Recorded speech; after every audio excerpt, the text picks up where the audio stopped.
ಕಲಬುರಗಿ ಜಿಲ್ಲೆಯ ಯಡ್ರಾಮಿ ತಾಲೂಕಿನ ಮಾಗಣಗೆರ ಗ್ರಾಮದಲ್ಲಿ ಶ್ರೀ ರುದ್ರಮುನೇಶ್ವರ ಹಿರೇಮಠದ ಬುತ್ತಿ ಜಾತ್ರಾ ಮಹೋತ್ಸವವು ಅದ್ದೂರಿಯಾಗಿ ಜರುಗಿತು. ಉಭಯ ಶ್ರೀಗಳ ಮಾರ್ಗದರ್ಶನ ಗೌರವ ಅಧ್ಯಕ್ಷತೆಯಲ್ಲಿ ಶ್ರೀ ಷಡಕ್ಷರಿ ಬ್ರಹ್ಮ ಕೆಂಚರು ಶುಭೇಂದ್ರ ಶಿವಾಚಾರ್ಯರು, ಸಂಸ್ಥಾನ ಹಿರೇಮಠ ಆಲೂರು, ಶ್ರೀ ಷಡಕ್ಷರಿ ಬ್ರಹ್ಮ ಡಾಕ್ಟರ್ ಶಿವಾಚಾರ್ಯ ರತ್ನ, ಡಾಕ್ಟರ್ ವಿಶ್ವರಾಧ್ಯ ಶಿವಾಚಾರ್ಯರು, ಬ್ರಹ್ಮಠ ಮಾಗಣಗೆರ ಸಮ್ಮುಖ ವಹಿಸಿದ ಪೂಜ್ಯ ಶ್ರೀ ದಾನಯ್ಯ ದೇವರು, ಉತ್ತರ ಅಧಿಕಾರಿಗಳು, ಶ್ರೀ ರುದ್ರಮುನೇಶ್ವರ ಹಿರೇಮಠ ಮಾಗಣಗೆರ ಹಾಗೂ ಪುರಾಣ ಪ್ರವಚನ ಕಾರ್ಯಕ್ರಮದಲ್ಲಿ ಅತಿಥಿಗಳಿಗೆ ಗೌರವ ಸನ್ಮಾನ ಮಾಡಿದರು. ಊರಿನ ಎಲ್ಲ ಗುರು ಹಿರಿಯರು ಮತ್ತು ರಾಜಕೀಯ ಮುಖಂಡರು ಕಾರ್ಯಕ್ರಮದಲ್ಲಿ ಭಾಗಿಯಾಗಿದ್ದರು.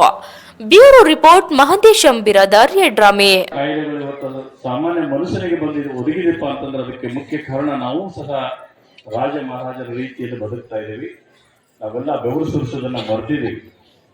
ಅದಕ್ಕೆ ಇವತ್ತೆಲ್ಲದಕ್ಕೂ ಒಂದು ಮಷಿನ್ ಬಂದದ. ಆ ಮಷಿನ್ ಅನ್ನ ಉಪಯೋಗ ಮಾಡಿಕೊಂಡು ನಮ್ಮ ಕೆಲಸವನ್ನು ನಾವು ಸರಳ ಮಾಡ್ಕೊಂಡಿದ್ದೀವಿ. ಹೊರತಾಗಿ ಬೆವರು ಸುರಿಸಿ ಮೈಯಲ್ಲಿರುವಂತ ಜಿಡ್ಡನ್ನು ಹೊರತರಿಯುವಂತ ಕೆಲಸ ನಾವೆಲ್ಲರೂ ಮಾಡ್ತಿದ್ವಿ. ಯಾರು ದಿನದ 2 ಗಂಟೆಗಳ ಕಾಲ ಬೆವರು ಸುರಿಸುವಂತ ಒಂದು ಕೆಲಸವನ್ನು ಮಾಡ್ತಾರೋ ಅವರೆಲ್ಲರೂ ಆರೋಗ್ಯವಂತರಾಗಿರ್ತಾರೆ.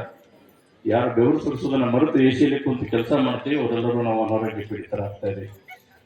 ಅದಕ್ಕೆ ಡಾಕ್ಟರ್ ಮಂಜುನಾಥ್ ಅವರು ಖ್ಯಾತ ಹೃದ್ರೋಗ ತಜ್ಞರು ಅವರೊಂದು ಮಾತು ಹೇಳ್ತಾರೆ, ಡಾಕ್ಟರ್ ಹೇಳೋಕ್ಕಿಂತ ಮೊದಲೇ ನಾವು ವಾಕಿಂಗ್ ಚಾಲು ಮಾಡಬೇಕು.